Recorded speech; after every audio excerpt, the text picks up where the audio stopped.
He believes Lindsay Clancy killed her 3 young children because she planned on killing herself and she wanted to spare them the pain of dealing with her suicide. He also brought up her Catholic faith, something the defense objected to. They asked for a mistrial, but the judge said no. The jury will ultimately decide if Clancy's convicted of 3 counts of first-degree murder. She faces life in prison without parole, but if the jury finds that she's not criminally responsible, she'll be committed to a state mental hospital. As millions of students head back to the classroom this month, debates over public school gender policies, parental transparency, and basic curriculum standards are once again taking center stage. In many districts across the country, school boards continue to navigate controversial policies regarding bathroom access and overnight field trips. Critics argue that many administrators are keeping parents in the dark under the guise of student privacy.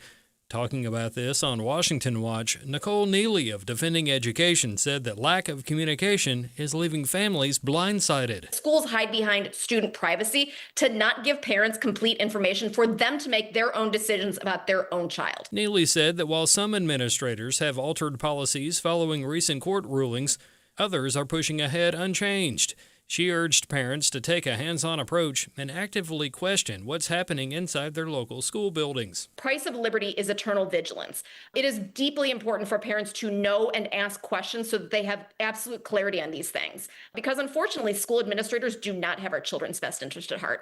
Beyond facilities and field trip assignments, advocates argue that public schools need a fundamental reset, focusing less on social issues and more on core academic performance following years of post-pandemic learning loss. As a mother of an 11-year-old and a 12-year-old, I want every minute that my kids are in school to be spent on reading, writing, and arithmetic, not on identity politics. For parents who face resistance or silence when asking for lesson plans or faculty guidelines, Neely said grassroots education groups are stepping in to file public records requests and demand answers on their behalf. I'm Chris Woodward. For American Family News, I'm Rusty Pugh. Looking to take the next step in your education? Blue Mountain Christian University offers graduate degree programs designed for working adults who want to grow professionally and personally. With graduate studies in business, education, and kinesiology, BMCU combines academic excellence with a Christian worldview. With flexible and hybrid formats and supportive faculty, you can pursue a graduate degree while balancing work, family, and calling. Learn more at bmc.edu. Welcome to Today's Issues, offering a Christian response to the issues of the day. Here's your host, Tim Wildmon, President of the American Family Association.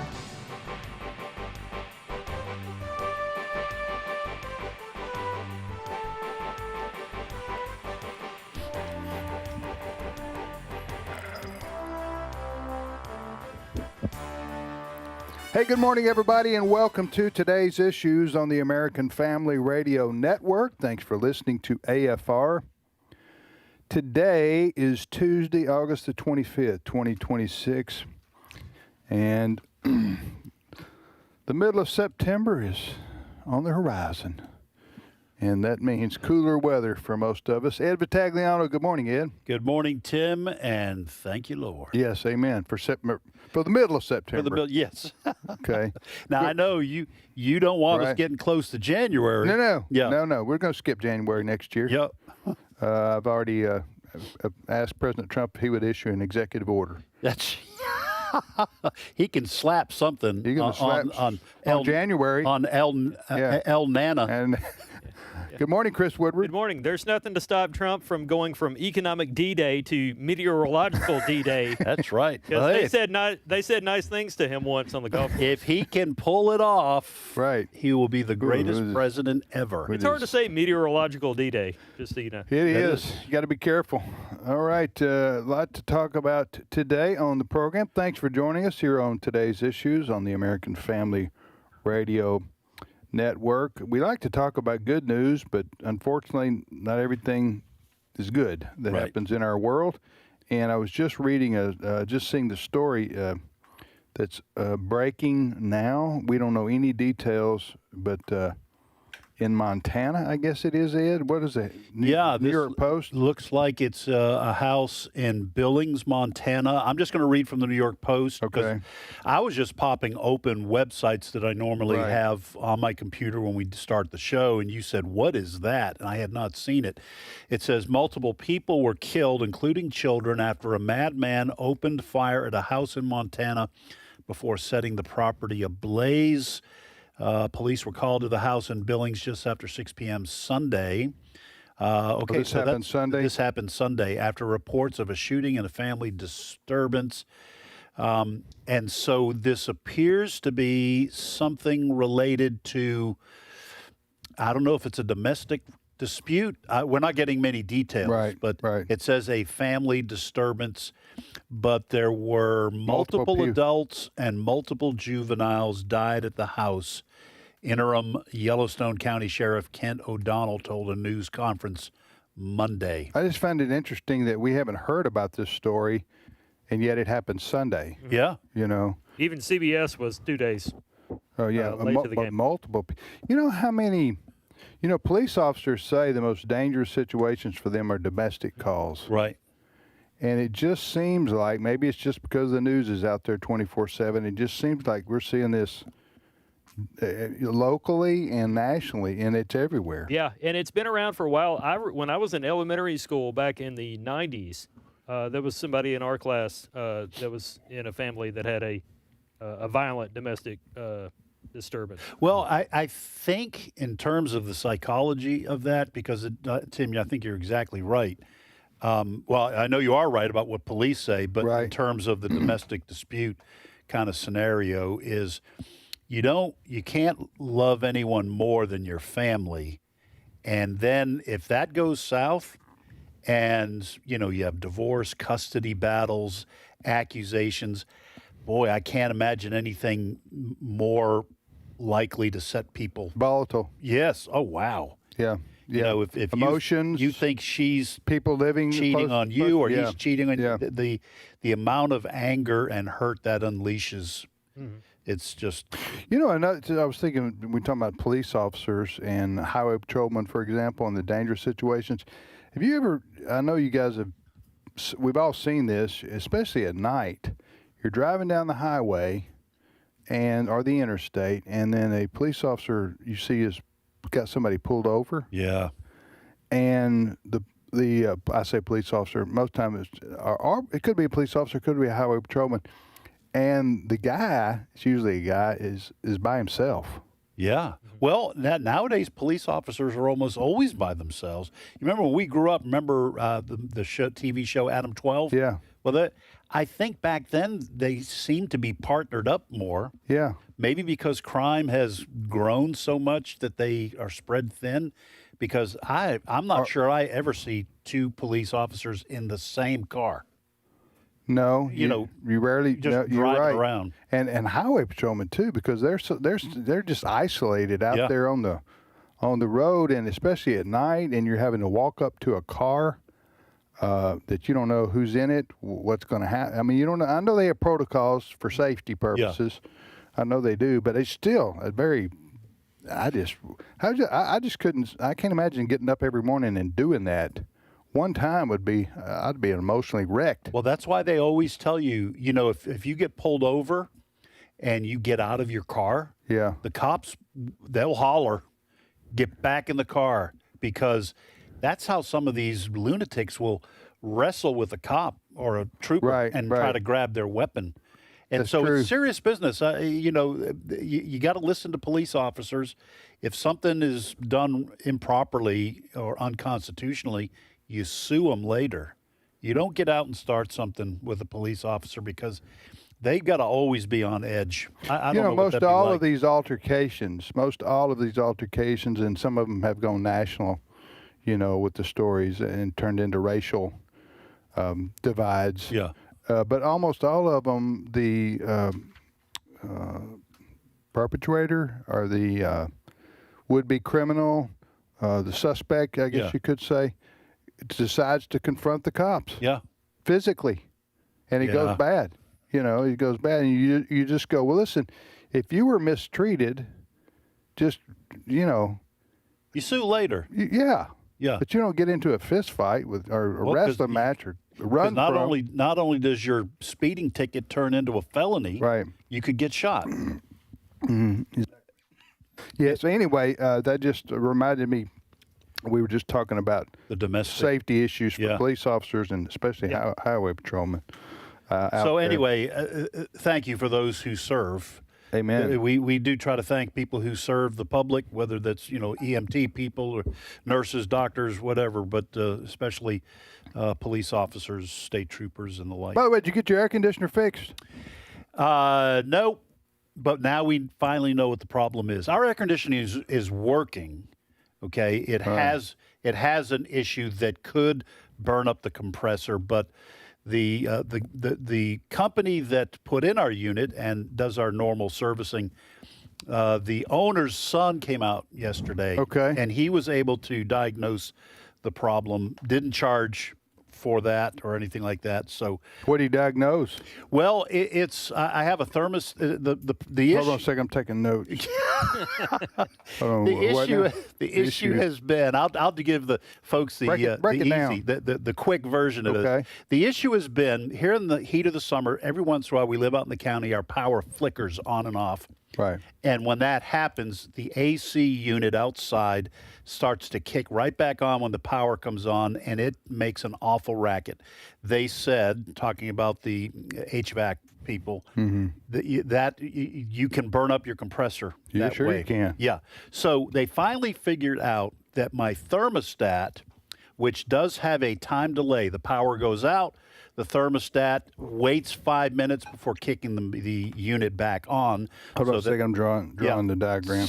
Here, go ahead. So that all the levels, I can't explain all the levels. Yeah, you can. They found out that the thermostat does not have power to it. Wow.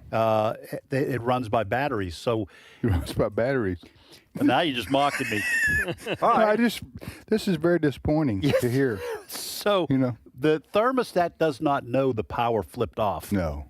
Because of the batteries. Okay, you follow me, Tim? I'm tracking with you.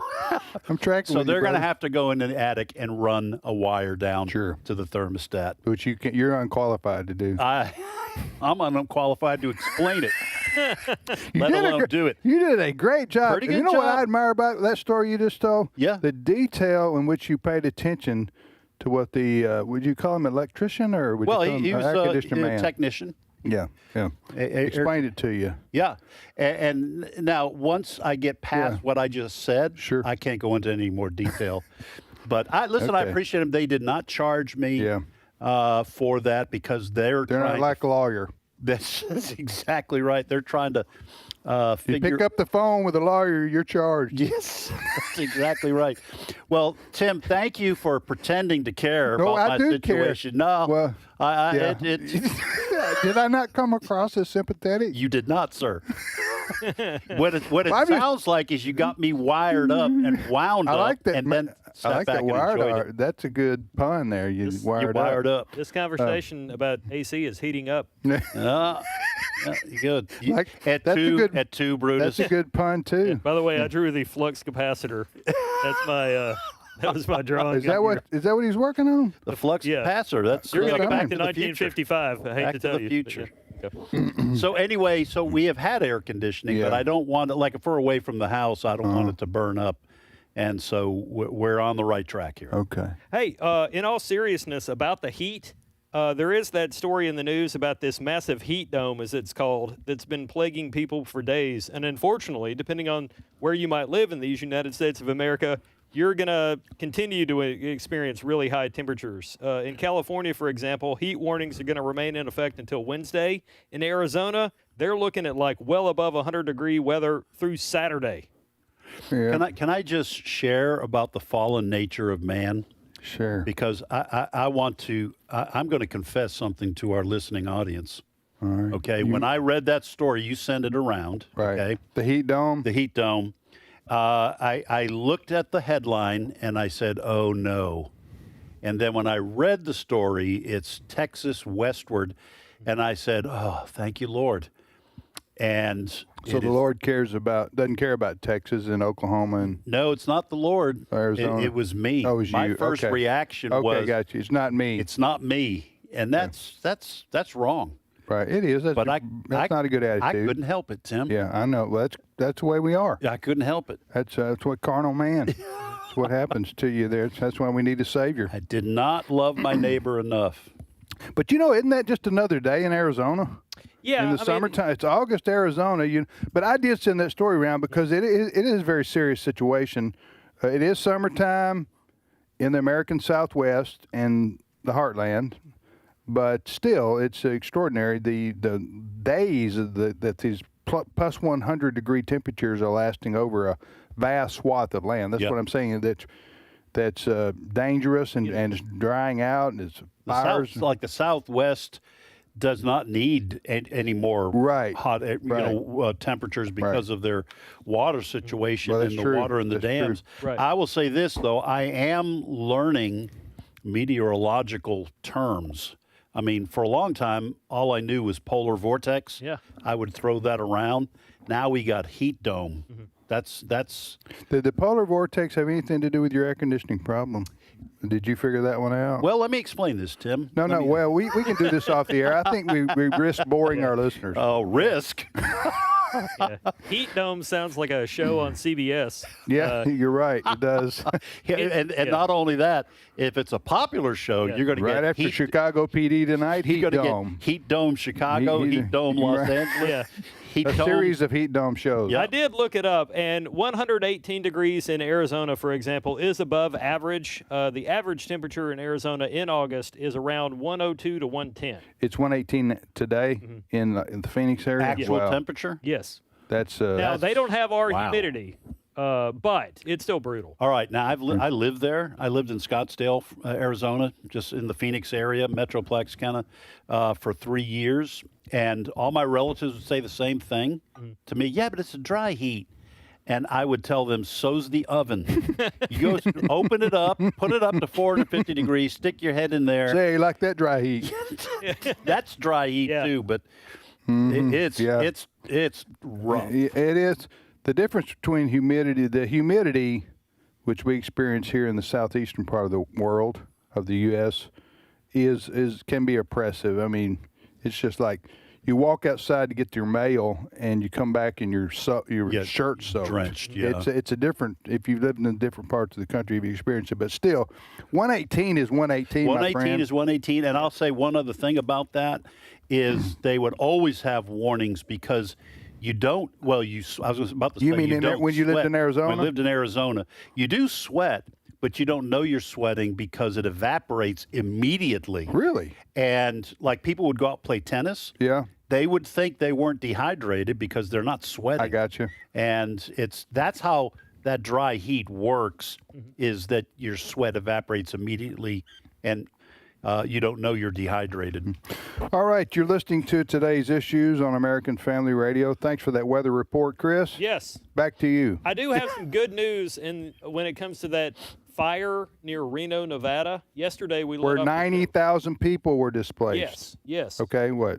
So firefighters have made progress against that Nevada wildfire. It has destroyed more than 30 homes. The good news is there are no fatalities to report yet. Injuries are still low, 6 to 7 victims in terms of injuries.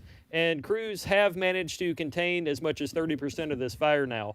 But it has shut down portions of a major highway that runs from Reno to the California border. So traffic continues to be a problem out there. But again, good news, firefighters have made some progress. Well, and that's another group of folks that oftentimes don't get a pat on the back. These people fighting fires, not just in our communities, but these wildfires. These are heroic people, men and women who. Let me ask you this: this fire in Reno, they said was man-caused. Yes. But there was no details given as to what happened there. Did they know yet what started that fire? At this time, I'm not sure if they have updated their line of thinking there, but I did see news reports yesterday that said they determined it was human-caused by the fact that they looked back at weather records and realized there had not been a lightning strike, or any kind of meteorological event that might have started this fire. Meteorological? I thought that was like outer space. Like a weather like a weather event. Oh, like okay. So they haven't. They have not, to my knowledge, explained why they think it's human caused. I just thought, yeah, could have been a fire somebody started, or it could have been an arsonist.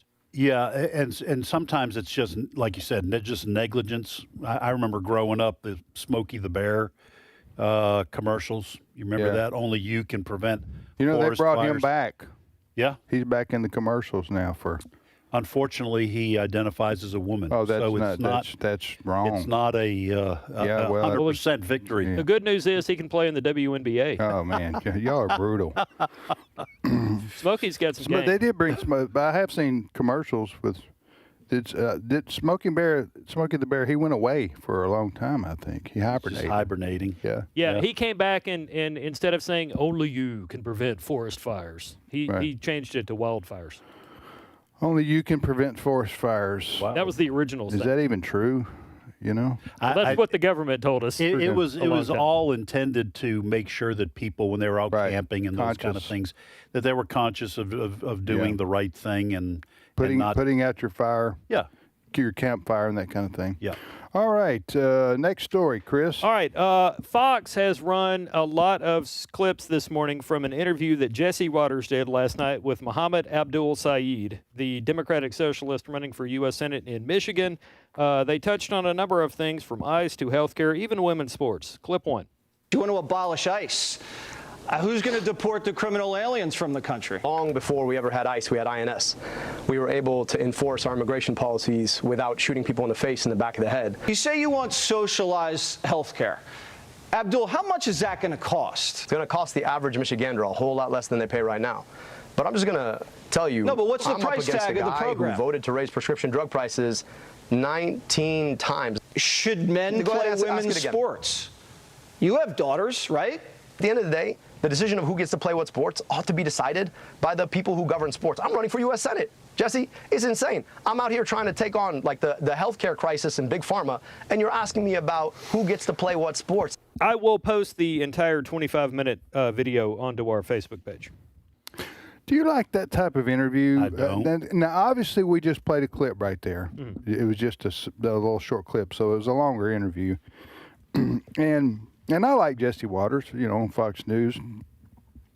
But the style of gotcha from the left or the right just doesn't seem. I don't know. I don't like. I don't care for it because any politician worth his or her salt is going to have answers for that kind of stuff. Yeah. I mean, and you could see this guy is a good communicator. This is what makes these kinds of people politically dangerous, is they are well-spoken. They've done their homework. They have practiced their answers to the most obvious questions that are going to be asked, and they deflect. You're not going to get a good, solid, meaty interview with someone like that, or a person right or left, because they've practiced their responses and they'll deflect.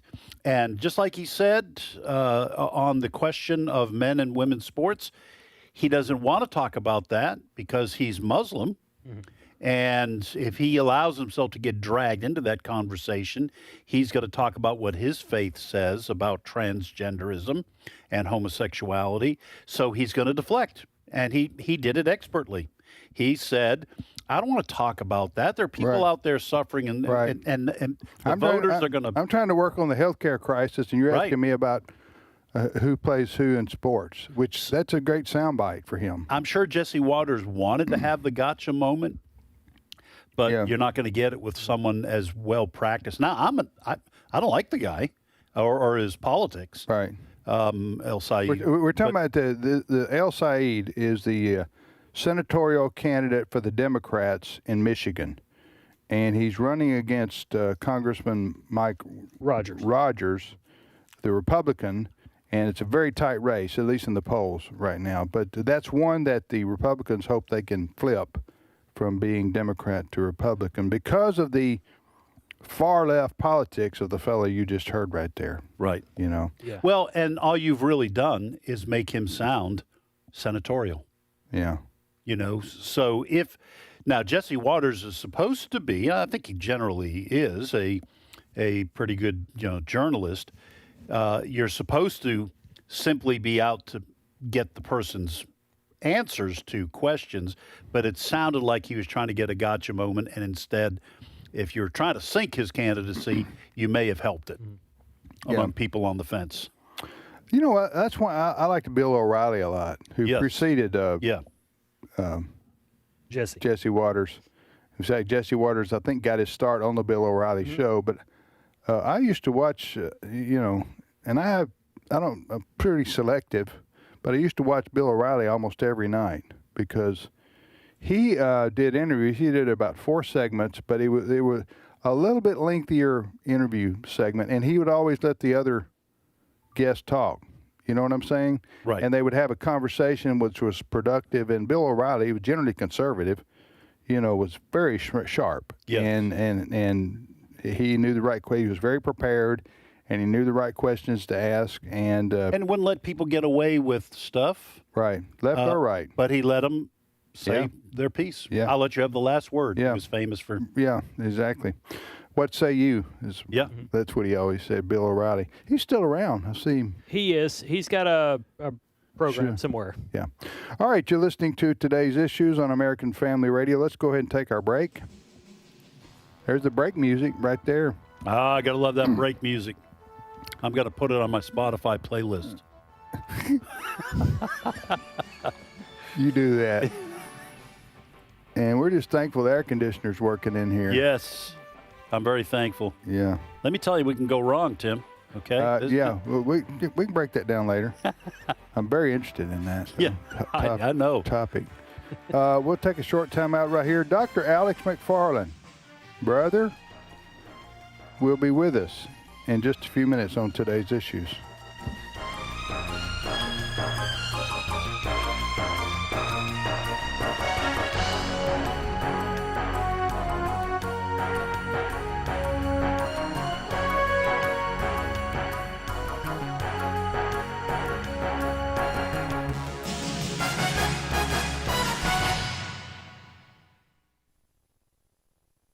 Hello, I'm Ed Vitagliano. Did you know that this show is listener-supported? Without people like you, this show would not exist. That's why we need you. A generous monthly gift of any amount will help sustain American Family Radio, specifically this show, as we reach thousands of people each week with biblical truth. Please consider becoming a monthly financial partner today by visiting afr.net/give. That's afr.net/give. It's my turn. Here is your host for My Turn, Don Wildmon. Politics, the Christian's responsibility. You know, that's a subject that is certainly relevant, but one that has been ignored by many long and often, because you see, the Christian does have some political responsibility. To begin with, the Christian has a responsibility not to accept the common belief that politics is a crooked business without doing something to correct it. Too long we have accepted politics as being inherently evil. For years I have been informed that politics is a crooked business and that its crookedness was to be accepted. Politics does not have to be crooked. It is not crooked even by nature. Whatever is crooked about politics is so partly because we have allowed it. As Christians, we have a responsibility to make government as honest and fair and efficient as it can be. Not only that, but the Christian has a responsibility of recognizing elected officials as humans capable of making mistakes. No person is infallible. And simply because an official makes a mistake, or even more than one mistake, doesn't automatically make him a crooked politician.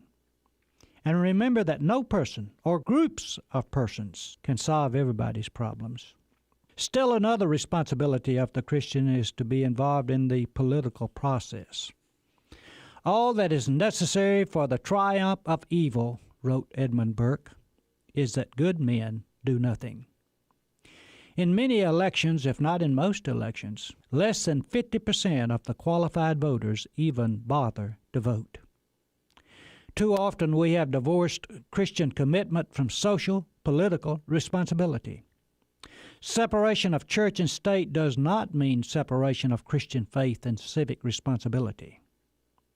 God so loved the world, not just the church, but the world. As Christians, it is our responsibility not to be concerned with what's best for me, but what is best for our city, our state, our nation. We have an obligation to support principles rather than prejudices. Many times we have criticized without contributing. I'm reminded of the man I visited once who told me everything that was wrong with the church.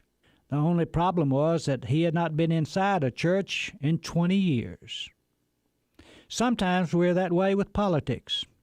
In the past 2 years, how many of us have contributed $1 or 1 hour to a good cause or a good candidate?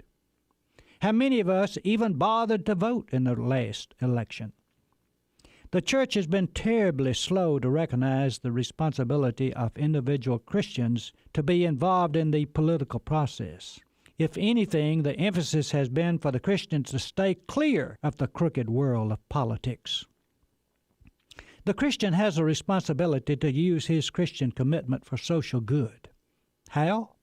Well, for one thing, by encouraging and supporting good candidates. In order to have better officials, we must have better candidates. I remember hearing a lecturer say once that a person's private moral life did not affect his ability to serve a public office. As I listened, I wanted to tell him that he was wrong, but I knew I could never convince him of the fact. However, we are beginning to see now quite clearly that personal moral standards do affect a person's ability to serve in public office. As Christians, we do have responsibilities in the area of politics. How well we fulfill those responsibilities will determine the type of government we will have, from the local precinct to the national level. This has been My Turn with Don Wildmon, a production of the American Family Association. Greece and Italy. We're going there in the spring of 2027. Hello, everyone. I'm Tim Wildmon, president of American Family Association and American Family Radio. My sons, Walker and Wesley, are going to be leading a tour of Greece, which includes many of the sites found in the book of Acts, where Paul traveled. And then we call that the footsteps of Paul. And then we're going to Italy. By we, I mean Allison, my wife, and I are leading a group to Italy to see the sights of that great country, including Rome. We're going to visit Rome, and that'll take a couple, 3 days to see all that's in Rome. And so we're going to visit the Sistine Chapel. Yeah, Michelangelo, you may have heard of him. He was a slightly better than average artist. So we're going to be going there. If you want all the information on our tours of Italy and Greece, go to tours.afa.net. That's tours.afa.net. May the Lord answer you in the day of trouble. May the name of the God of Jacob defend you. Psalm 20, verse 1. This is Today's Issues. Email your comments to comments@afr.net. Past broadcasts of Today's Issues are available for listening and viewing in the archive at afr.net. Now, back to more of Today's Issues. Hey, welcome back, everybody, to Today's Issues on the American Family Radio Network. Today's August the 25th. We hope you're having a nice day so far. We've Tim, Ed, and Chris here. 71 degrees here in our studios. I guess it's 71, and whatever it is. It's comfortable. Yes, it is. I say that, and there are people who are having to work outside today. Ooh. I probably shouldn't even brought it up. But it is nice to work indoors this time of year, right? Yes, it is. So, and also in January and February. Yes, amen, brother. Dr. Alex McFarland is with us, host of Exploring the Word, heard each afternoon on American Family Radio from 3 to 4 o'clock Central Time, again, Monday through Friday, right here on AFR with Bert Harper. And they do a live, on the air Bible study, and you will be You need to tune into that show. If you don't already, Exploring the Word, you will be encouraged in your walk with the Lord and your understanding of the Holy Scriptures. So, Alex, good morning to you. Good morning, everybody. Hey, give us a recap of your summer programs, your summer camps for youth that teach them American patriotism and biblical worldview. Are those all finished now? We finished up last week in Pennsylvania, and Tim, thank you so much for asking. And for the first time ever at all of our camps, we did 8 camps this year, and we had a waiting list at every camp. Thankfully, because we get to do marketing on the American Family Radio Network, I'm deeply grateful. We had over 500 kids that prayed to accept Christ this summer, and I just give God the glory. And how many total kids did you have at your? Did you say 10 camps? 8. Eight camps during the summer. We had a little over 1,200 teenagers, wow. And then, of course, several hundred adult volunteers and chaperones and things like that. But it's really good because you get away. It was really wild in Western North Carolina in Brevard. We did a camp. And a lot of the kids had never been to the mountains before. This particular camp, we've done like Montana, Indiana, Florida, Pennsylvania, Georgia. But kids, you get them away from their environment and get outdoors and hike through the woods, and they get quiet and can hear the still small Amen. Voice. You know what I mean? Are you doing these? You mentioned you had a waiting list. Are you doing these next summer, or do you know yet? Good Lord willing. In fact, we're working on it pretty urgently right now because youth groups, they're planning 2027 even as we speak. But we give the gospel, we give biblical worldview, which includes apologetics, and apologetics is a defense of the Christian faith. But, Tim, we talk about America, and we try to not only impart the gospel, but instill patriotism. Yeah. Because I think we urgently need that. Amen. All right, so let us know when you release the places and the dates for your 2027 camps, and we'll help get the word out. Bless you. Thank you. And so much, maybe we'll take. I'm not committing to this because it would depend on how hot it is where you are. My commitment level exactly varies. Fluctuates. It fluctuates. Yeah. Depending on my comfort or not. So we might do a remote broadcast of today's issues from one of your camps. We got to do it. Are you? Frankly, you've been promising this. I have been. I know. For Trivia Friday. Well, and then the closer we get, I go, I don't want to go. I will tell you. I don't want that would be. Yeah, it'd be fun. That'd great. be fun to do that at one of these camps. In July, we were in both Georgia and Florida, and I remember thinking, I did not remember how actually hot it gets in Florida and Georgia in July. The heat is the reason why the people in the South tend to be the most religious. Yeah. Hey, let me tell you, it'll make you want to be ready for heaven, I'll tell you. Well, now, I don't think we need to commit to doing a remote outside. We need to do a remote. Oh, no. If I sit outside, I mean outside of Tupelo. Yes. All right. As long as we're on the same page. Okay. You just let us know when you release your list there, and we'll look at our schedule. Well, hey, I got to say that. Let me say this to everybody listening. I know lots of people pray for us. Bert and I, on Exploring the Word, we are so blessed to get a lot of correspondence from AFR people, and they're so faithful, and they let us, share what we're doing. And people have emailed Bert and I, and they'll say, we're praying for Exploring the Word. We're praying for the summer camps and all these teenagers. And Tim, hundreds of young people praying to accept Christ, and kids that come multiple years. And oh, by the way, I got to tell you this, and I told Ed last week on Today's Issues. So we were in Pennsylvania last week, the final camp of the summer, and there are several youth groups from like New Jersey that have come to. We had a camp in like upstate New York. And then there was a wonderful camp called Refreshing Mountain Christian Camp. We rented it for the first time this year, and it was in Pennsylvania. All right, there was a young lady, and I could tell you 500 stories like this, but a young lady, she came to Christ about 6 or 7 years ago, began to grow. She had come to our camps for about 3 summers. So she said, I went to New Jersey State. I did a philosophy degree. I'm now a paralegal. I'm going to go to law school. She said, Mr. McFarland, you're my worldview mentor. And she said, I'm going to get a law degree and fight Sharia law in America.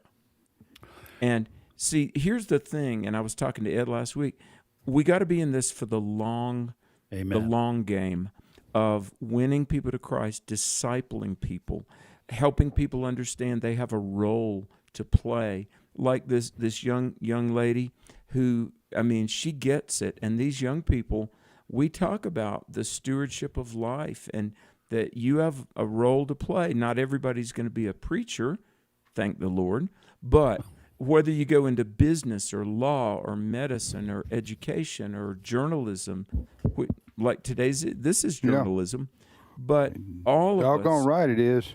Yeah, we're doing what we're doing for the Great Commission. Yes. And even more close to home, for the saving of our nation. Amen. All right.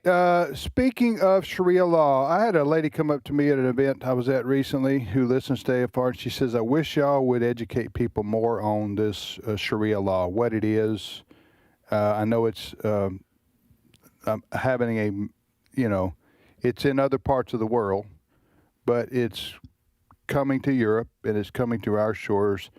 People who want to live under Sharia law. Now, I would say, why do you come to America if you want to live under Sharia law? Right. I personally don't think, I have no way of knowing this, I personally don't think that a majority of people who come from Muslim countries to Europe and to the U.S. are agents of Sharia. Right. I think most of them just want a better life for themselves. But Sharia law is real, and it is dominant in Muslim, where Muslims rule around the world. So you have to say, that is the goal and objective of Muslims is to bring Sharia law to the West. Is that did I double talk there, or did that no? Well stated. Yeah, I think. Listen, the fact of the matter is, and then we need to pitch this to Alex. But the fact of the matter is that the vast majority of Muslims may not want to live under Sharia law when they come to the West, but it only takes a small percentage of hardliners to take control, and then that majority of Muslims submit to it.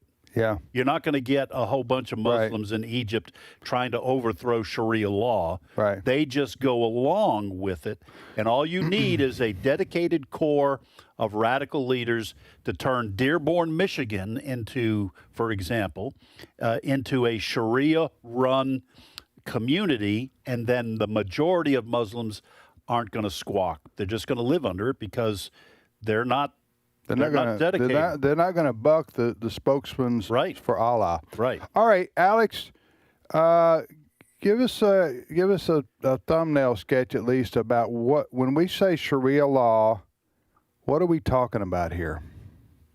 Well, Sharia law, the word Sharia means straight path. And basically, Sharia law... In Arabic, you mean? Yes. Okay. Yes.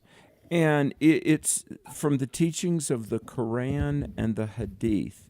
And the Quran is the holy book of Islam. The Hadith are commentaries on that. The word Hadith means report or analysis. So the Hadith are commentaries on the Quran. And by the way, I want to categorically, in unequivocal terms, state the Quran is not scripture from God. Only the Bible is. So, well, we're talking about what Muslims believe. But okay. Muslims believe it.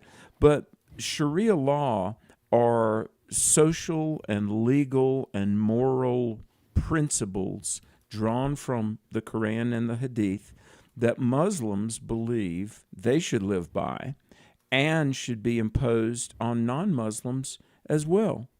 And let me just say, without taking up all of our time here, but there are Muslim clerics, I'm not going to say ministers, in America, in places like San Diego, Minneapolis, Dearborn, Michigan, Atlanta, one of whom I debated on Salem Radio from Atlanta, and they believe Islam will ultimately be in every house. And very famously, a few months ago, one San Francisco Islamic preacher said, don't worry about Islamophobes. Their children will be Muslim. And so what we've got to understand about American law, that Islam, we think it's a religion, and part of it is, but Islam is a political and social presence. Every bit as much, in fact, more so. And I know there are 4.5 million Muslims in America right now. And look, the vast majority are just people wanting to raise their families and put food on the table like we all do. I don't want to paint with too broad of a brush and say that these are all jihadists, though some are. But here's my point. If you come to the United States of America, you must assimilate to American constitutional law and jurisprudence. And to everybody listening, I want to say, as you go to vote, I plead, I beg, you must never vote for any candidate that would undermine the U.S. Constitution by allowing Sharia law to coexist within our constitutional America. Yeah. Sharia law can't really coexist with the United States Constitution because Sharia law calls for complete mergement of church and state, yes, as it were. It's a theocracy. Or mosque and state, I should say. Yes. Mosque and state. So if people want to know, well, what does that look like? Well, look at Iran. Okay? Yeah. Iran is a Islamic theocracy. It is. Yeah. It's Sharia law imposition. I mean, imposed on its citizens. It's brutal. And even imposed on non-Muslims. Yeah, you have to comply. Saudi Arabia, some other places, Saudi Arabia, I've never been to Saudi Arabia, and I do know they allow for some westernization.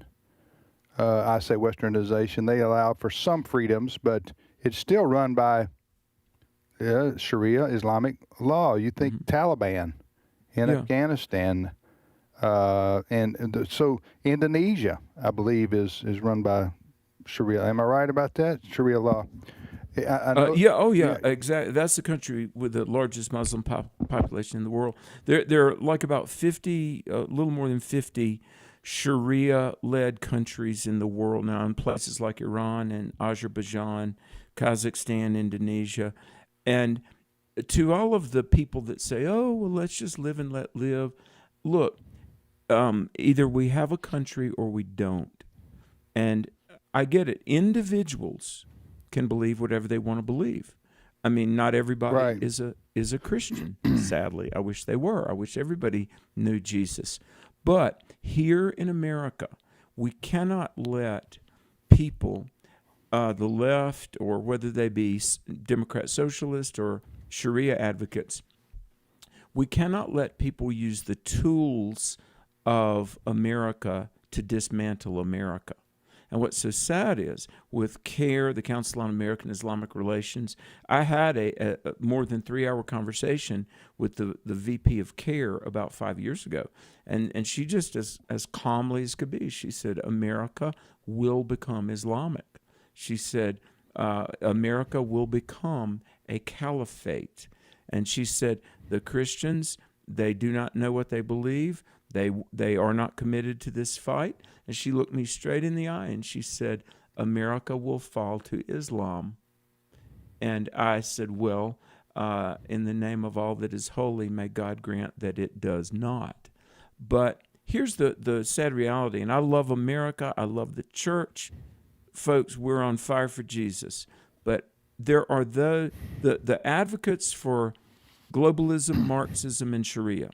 They are more committed to that which is false than American Christians are committed to that which is true. Yeah, you know, the other thing is, you mentioned Marxism. Seems like to me Marxism, which is basically based on, I say based on, it's connected to atheism. Of course. Right? That would be, atheism and Islam are 180-degree opposites as well, though, right? Well, but here's the thing where politics makes strange bedfellows. They're agreed in their aversion to Christianity and to a free market constitutional America. But I will tell you, the naive socialist will be among the first beheaded if this theocratic Sharia, and if Christ hasn't returned, we're talking about years down the road. But you're right, Marxism is inherently godless. But I've got to tell you, right now, the Marxists and the Muslims are useful to each other. And I think they know this. Tim, I've had so many conversations with so many people. Those that are in the hierarchy of these kinds of things, they know that they're useful to each other. Sorry. Is that a real phone? That's my. Is that like cell phone. 1970s? That's my ringtone. Okay. Sue, the operator from Mayberry, on the other end. Sarah. Yeah. Get me the barbershop. Give me the diner. That's funny. Give me Juanita. 16 years on radio, you'd think I would know to silence my phone. I'm sorry, guys. It happens. But, Muslims and Marxists at this moment are useful to each other. But I will tell you, and even like the LGBTQ people that, oddly enough, like AOC, who's been very pro-LGBTQ trans, but also has spoken well of Islam. And I think about Elizabeth Warren and the lefties. What they don't realize, if Islam became the law of the land, among the infidels first executed would be non-Muslims that would include many of the moral libertines. So I got to say this, and I'll be very brief. Here's the thing. The atheists, the pro-gay trans people, you need Christianity, and I'll tell you why. Because while Christianity, rightly, we says homosexuality is a sin, and it is. Abortion is a sin, and it is. But here's my point. It is in Christian America that respects human rights and the dignity of all human beings that you can safely walk around as a non-Christian. Because Marxism and Islam are these two juggernauts, and the one worldview around the world for centuries, the one worldview that has successfully held both of these juggernauts at bay has been Judeo-Christian constitutional government. And so even the most ardent leftist is indebted to a Christian worldview because it's been the Christian worldview that has provided a stable, safe, even prosperous life. Yeah. So not everybody's going to believe in Jesus, but don't tear down the cultural force that gives you the freedom to walk around safely as a non-believer. I'm always amused, and I don't know if that's the right word, by these, especially the far left social commentators or actors or actresses, and they this is the worst place in the world to live is the United States of America because of this, and this, and our history, and that, and yet they don't move. Yeah, or if they do move, like Rosie O'Donnell and Ellen DeGeneres, guess what? They stay about a year and then they're back here. Right. So it's not that bad, I guess. It wasn't that bad. They came back, right? Yeah, Alec Baldwin, Barbara Streisand, Rosie O'Donnell, Ellen DeGeneres. Why don't you go live in Morocco or Iraq? Oh, my goodness. Yeah, a lot of them never left, but some of them did, just briefly. Anyway, go live in other parts of the world and see how your extreme liberal views hold up there. You remember Colin Kaepernick? I was on the radio. Several people said I was being mean. He's still kneeling, by the way. He's still kneeling. Yeah, he is.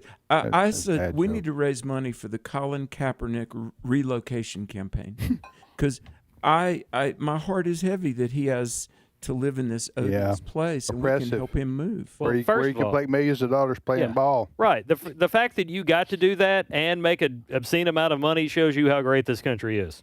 Yeah. Where did he ever go? What happened to him, by the way? I think he kicked around for a little while. He was a lightning rod.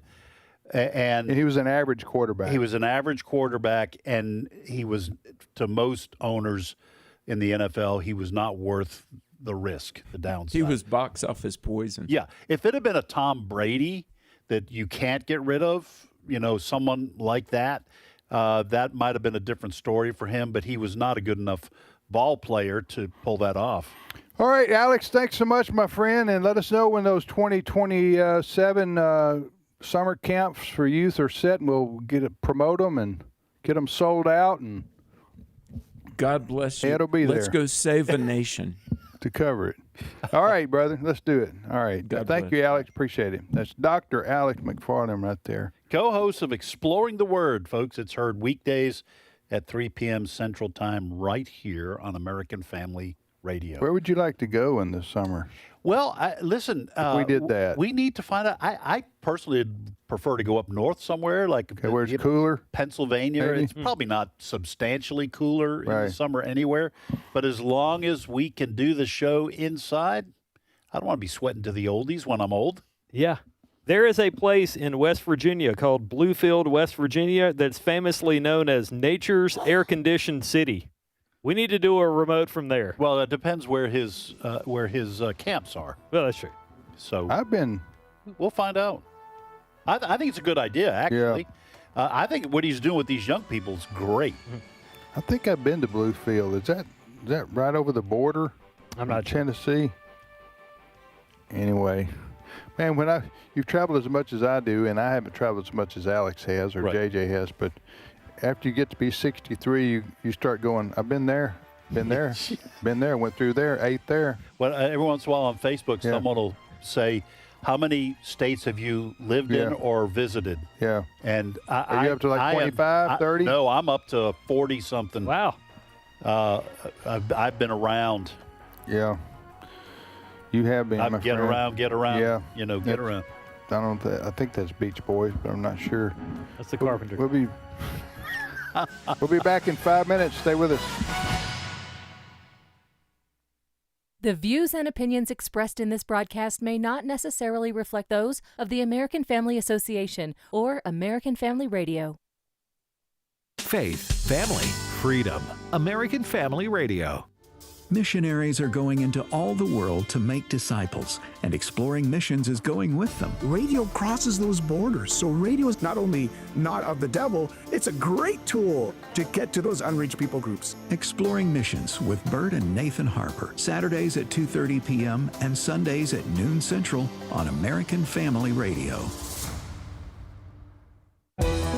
This is American Family Radio, a listener-supported ministry of the American Family Association.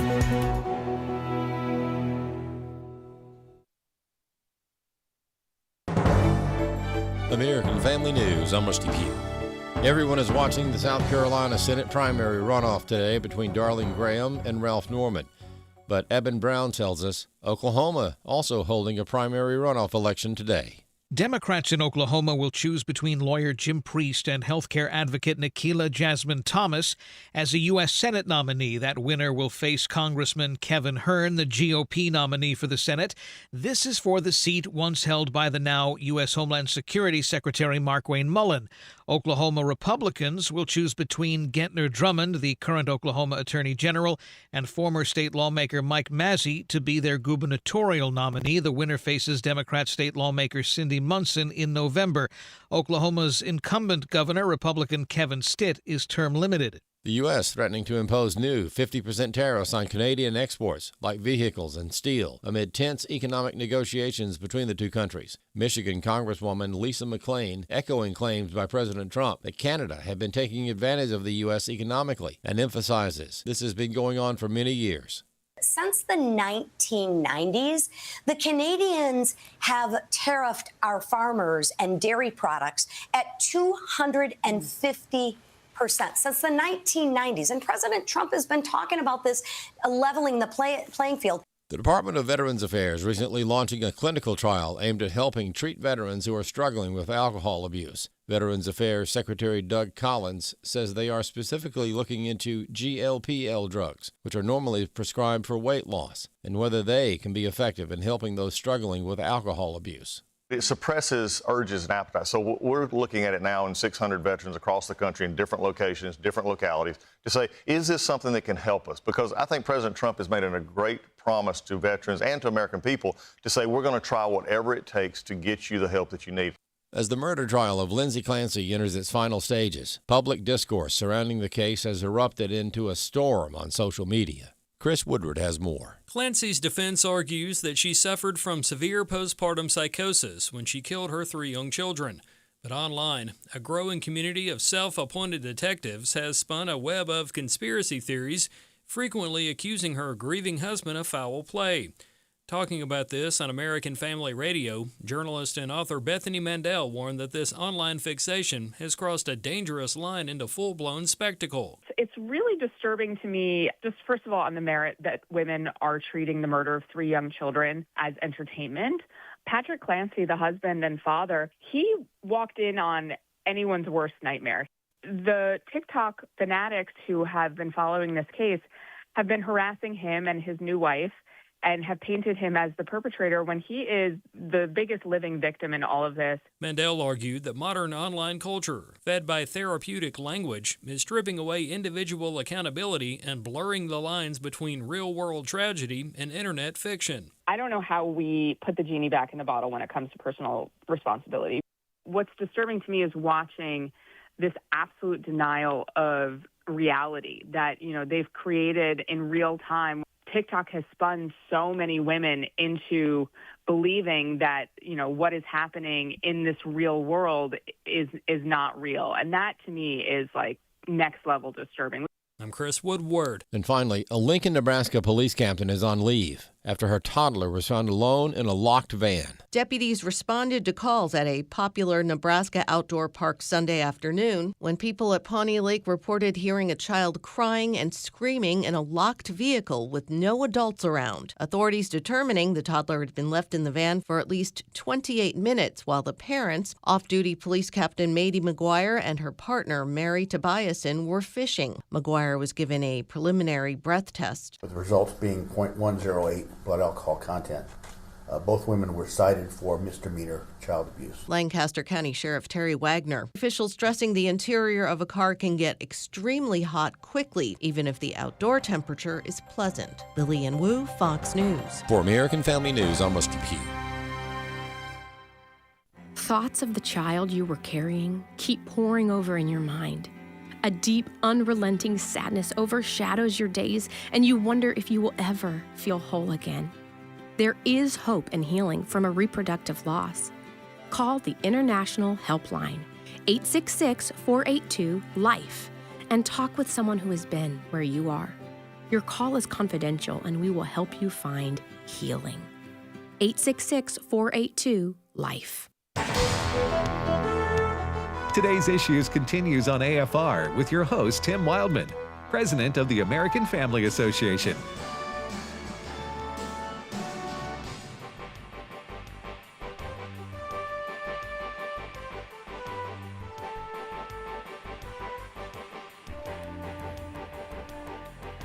Hey, welcome back, everybody, to Today's Issues on American Family Radio. I'm Tim with Ed. And we're here for another 24 and a half more minutes. And again, we hope you're having a great day. Now Steve Paisley Jordahl has stepped in the studio to join us. Good morning, Brother Steve. Good morning / afternoon, everybody. What do you guys? That's not Paisley you got on today. It's a sort of a, what is that? Another nice shirt. Another nice shirt just a by patterned Steve. shirt. Yep. It's just a patterned shirt? Is that what It's a patterned shirt, yeah. I don't know what kind of pattern is it? It's a, I don't know, Ed, what do you call this pattern? I have no idea. You're asking the wrong guy when it comes to fashion. Yeah, you are. I know, I like it. What? For those of you who can't see, it's got some kind of nice greens colors and yellows and such. Yeah. And it looks like maybe a science class shirt. Could you know be. what I'm saying? The diagrams, the inside of the pocket human. for a pocket protector if you want one. Yeah. Anyway, we can get back to that later. Absolutely. You want to? We can get back to that later. Again, All right, Ed, did you have anything you wanted to say, Ed, or before we jump into Steve's news stack of news stories? I right do there? not. All right, Steve, it's all yours. Go ahead. Well, all right. So today, the Lindsay Clancy trial continued. It should be the last day of testimony, and then they're going to get to closing arguments. The jury should have this by the end of the week, they say.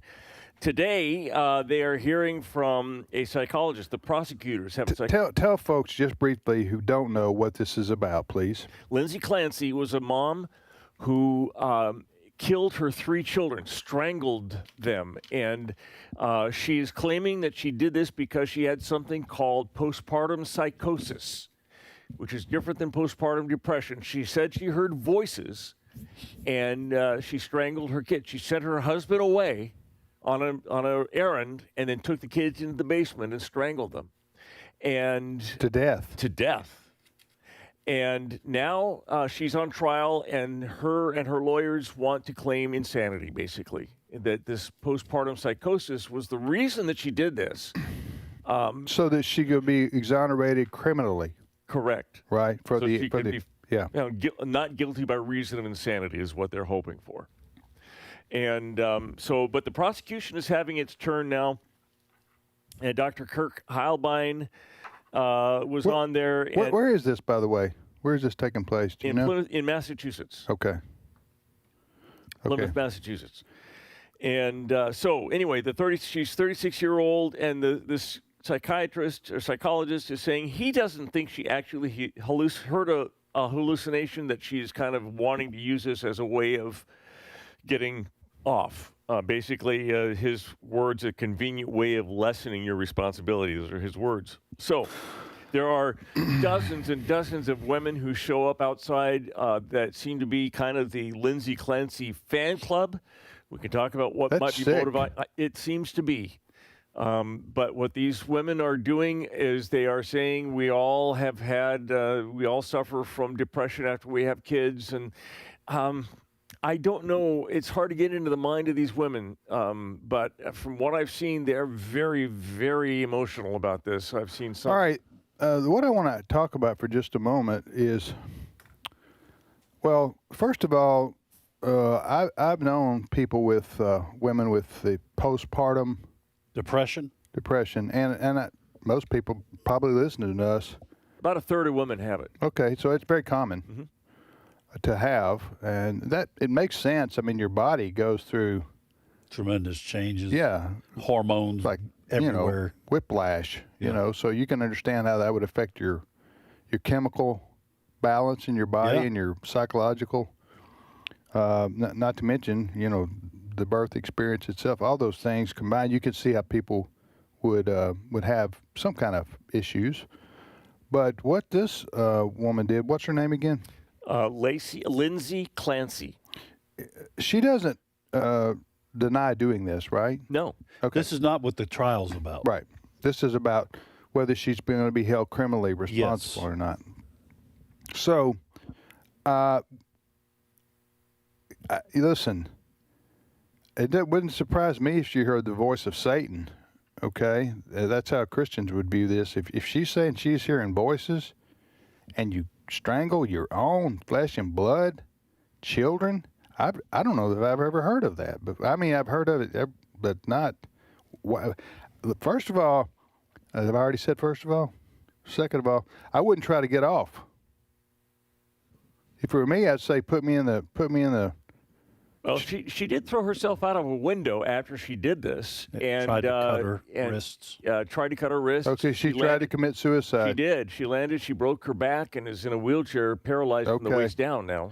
Well, which shows some regret that might be a. Okay, the issue here is then not this individual case, but the idea of pleading insanity and getting off for your crimes. I don't even know why we have this plea. Can you tell me? Yes, I can tell you. Please do tell me. Okay. And I'm trying to be serious. Yes, and I'm not defending the fact that this plea, insanity plea, exists. Please tell me, because I'm open to, But having criminal on my mind. punishment is dependent on a foundational idea, and that is that a person is responsible for their actions. This idea of insanity is that because of some sort of syndrome or set of circumstances, the person was not responsible for their actions.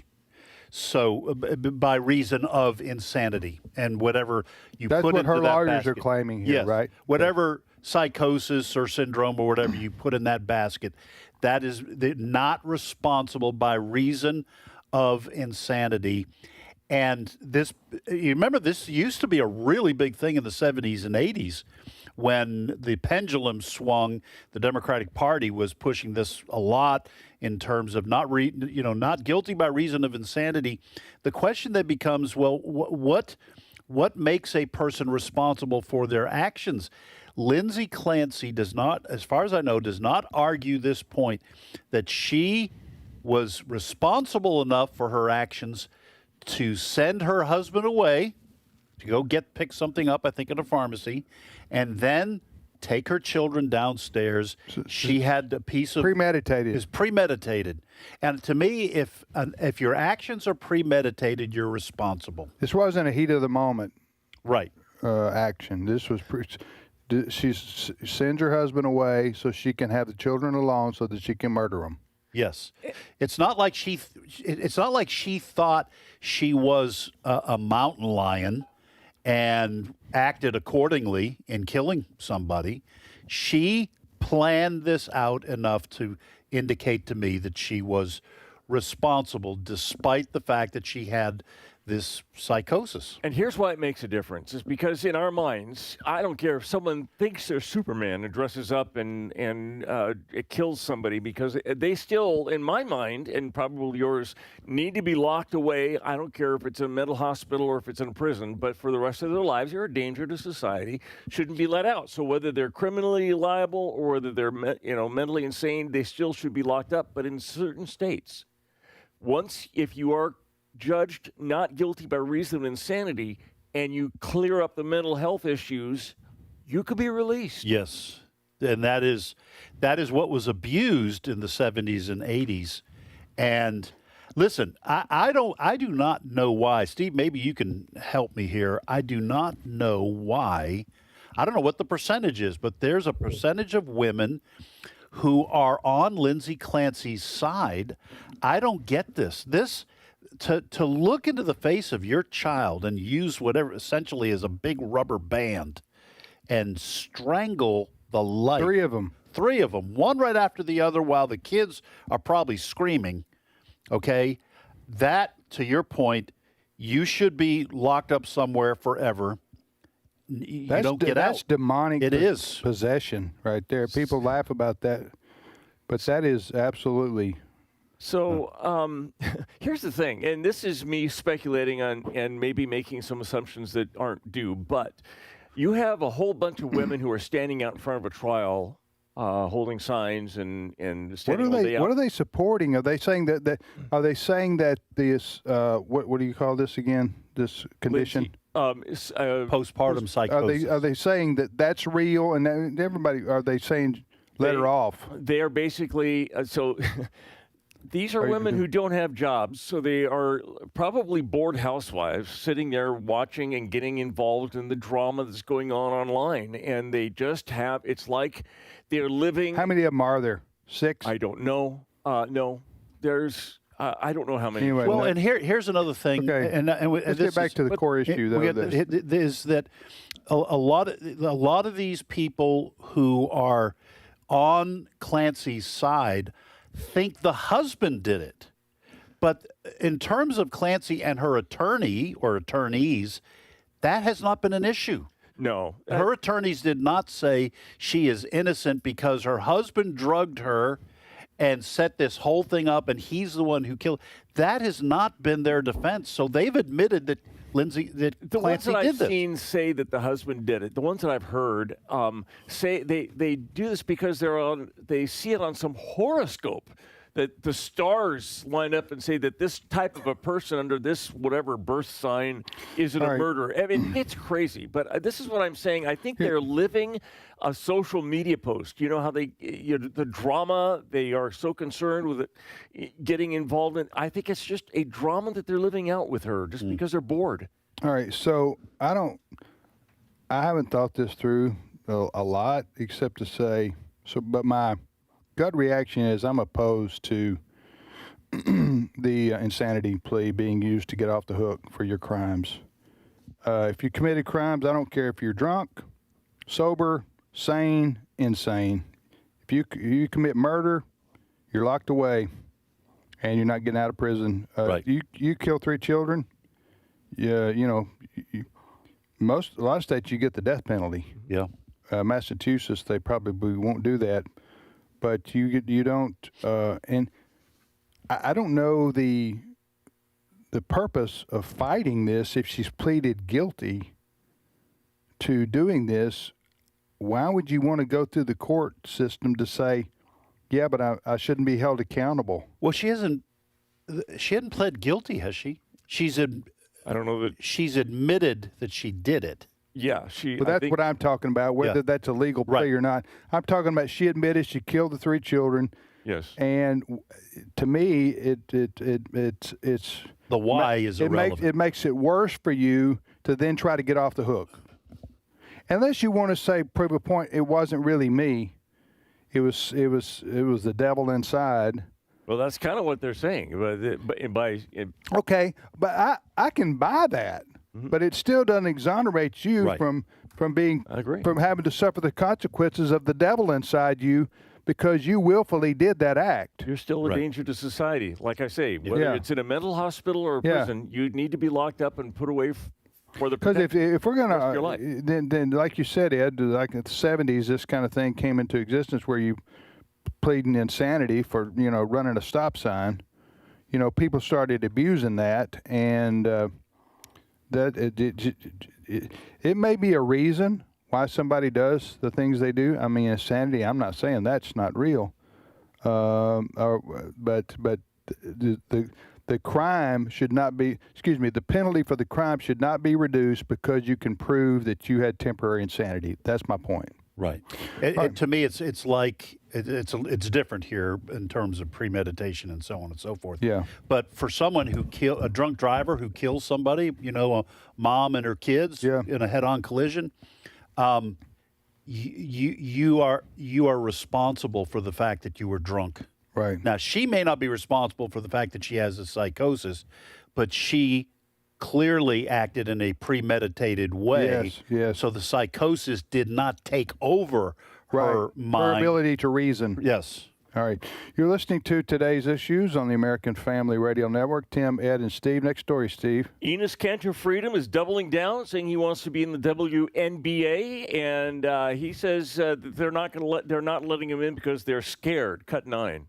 Everything they said is a lie. Is he scared? I mean, I don't know if you know that, Coach. I mean, I think they're all terrified. They're terrified of the LGBTQIA, I don't know, mafia. I don't know what people are calling them, but they're terrified. They're terrified because I might actually get drafted next year and play against their big man. So, and I'm going to probably drop around like 60 point and 40 rebound a game. I did not break any kind of rules. I did not step over the baseline. I literally simply got out and just opened my arms. So they should not be banning me from any games. And you know what? I am so excited for the playoffs. He is saying that he is eligible based on their rules. He says Article 13, Section 1 of their rule book says if you identify as a woman, then you're allowed to play. But you need to explain who this guy is, though. Enes Kanter Freedom is an ex-NBA star. He's a guy who can dunk on you, Ed. Yes. He's massive. He's huge. He's a guy who could dunk me through the hoop. And so he and another NBA star have former NBA. He's player. Royce White. Yeah, he was not a star. He played, I think, a minimal games, but Kanter players. Yeah. Kanter, I think he averaged a double-double or something. Yeah, points and rebounds. He was good, all-star and everything. So the WNBA, they had a whole meeting to discuss what to do about this, and they decided that they were not going to allow transgender people in. This is something that Charles Barkley was talking about. He has a definite idea about this. He says transgender people, if that's what Enos Cantor Freedom is, which isn't, but he says they shouldn't be allowed either. Listen to Cut 16. Adam should come out, and Kathy. I like both of them a lot. Women can there's no transgender people going to play in the WNBA. If you don't like it, kick rocks. We're not going to discuss it anymore. And Ennis is trying to get attention because listen, if he did all the operation things, we're not doing that either. The WNBA is for women. And listen, this is the last time we're going to discuss it. We're not going to turn it over to the fools on the internet.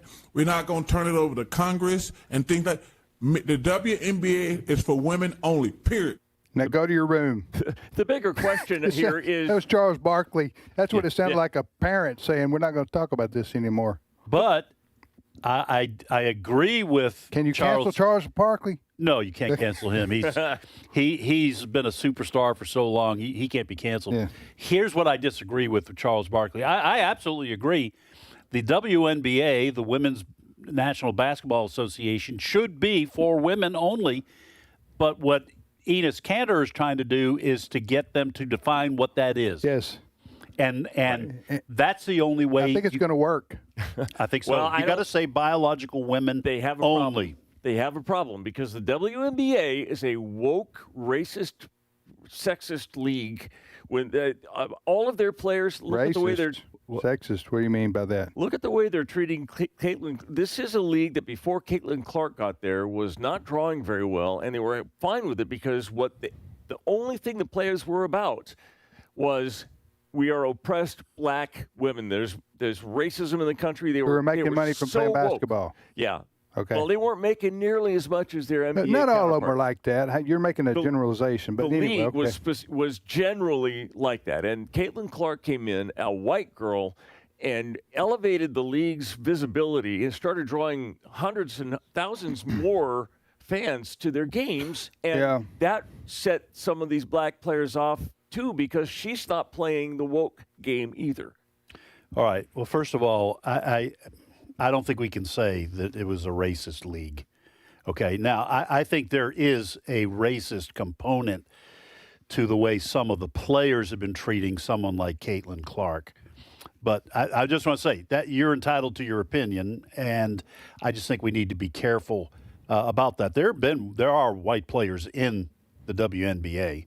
Caitlin Clark has certainly become a superstar and has drawn a lot of eyeballs to the league. You know why Caitlin Clark's a superstar? Have you watched her play basketball? Sure. Doesn't matter whether you. I would argue if she were black, she would still be getting the same attention. Maybe not drawing in a lot of new viewers because people are going, "Wow, this white girl from Iowa's." Yeah. Like one of the top players in basketball. That's unusual because usually the top basketball players are always black. So this helps basketball, women's basketball, like Tiger Woods helped bring in black viewers for golf. Right. It's just something There's nothing wrong with that. Nothing wrong with that. It's just something that's unusual. Yeah. Okay. But Caitlin Clark is like one of the top 5 WNBA players. 5 to 10. I mean, probably top 5. Some would argue, top. Anyway, guards as guards go. Back to what Charles Barkley was saying right there. Charles Barkley was supporting Sophie Cunningham, and Charles Barkley is also saying that this Enos Freedom, Cantor Freedom, has a point that needs to be addressed. Now, Charles Barkley can't be canceled, as you've said before. Yeah. Charles Barkley is very outspoken. That's what he's known for on a variety of different topics. He's not one to hold back. Sometimes you vehemently disagree with him, and sometimes, in this case, you agree with him, Charles Barkley. But what he's saying what he's saying is that the WNBA is going to have to say that they only accept into their league biological females. They don't want to do that. Right. Because they do that, then they are they would be viewed as going against the transgendered movement, which the transgendered people, they say, I can say I'm a girl even though I have male genitalia just because I feel like it. And what Enos he's doing a great job, but he's saying, well, if all you have to do is feel like it or say you are, then I'm saying I am, and I want to play in your league. So he's forcing the issue, which is great. It needs to be forced, and what Charles Barkley is saying, the WNBA needs to shut this down now and say we only accept biological women and be done with it. Instead, they're not saying anything. They're trying to evade the issue directly. And listen, this shouldn't even be controversial, and that's what Charles Barkley's saying, and what Sophie Cunningham was saying. She said, I don't hate anybody. I'm just saying girls play girl sports and boys play boy sports, and you can't claim to be a girl when you're a male. You're a biological male. Does that make sense? Yeah, and another reason why I don't think the WNBA can do what Charles Barkley's saying is I've read estimates anywhere from 30 to 40% of the women playing in the WNBA are lesbians. And the transgender movement is part of the LGBTQ movement. And I think the WNBA is afraid that if they go the Charles Barkley route, they will cause trouble with. Well, they're going to have to. Yeah, they're going to have to pick a side, because otherwise Enos is going to sue them and say you're discriminating on me when I'm clearly the best woman in the draft. Scare quotes there for you guys on the radio. And he got kicked out of the ball game. Now, he was sitting courtside. He got kicked out by the security people. He got into a fight with one of the players. No, he did not. Well, he got into an argument.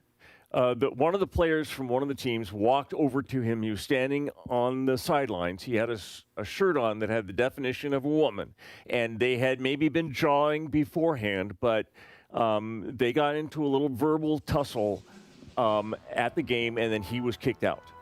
Yeah, and the threat is that he'll be banned. He wasn't the aggressor, right? Here, he was not. He was not. He was wearing a shirt that defined a woman. Adult human female. Yeah. That should be a no-brainer for everybody. Also, Caitlin Clark is straight. She has a boyfriend. And so... And Sophie Cunningham's straight. Yeah, so a lot of... Anyway, we'll stop right there. But if you want to know why Caitlin Clark has so many eyeballs, just watch her play basketball. She's outstanding. Well, and I forget the name of the black girl who plays on her team. Oh, Kelsey Mitchell. She's very good, too. Oh, she may be the best guard. Yeah. In the league. Her. Yeah. Yeah. All right, we will see you tomorrow, everybody. Take care.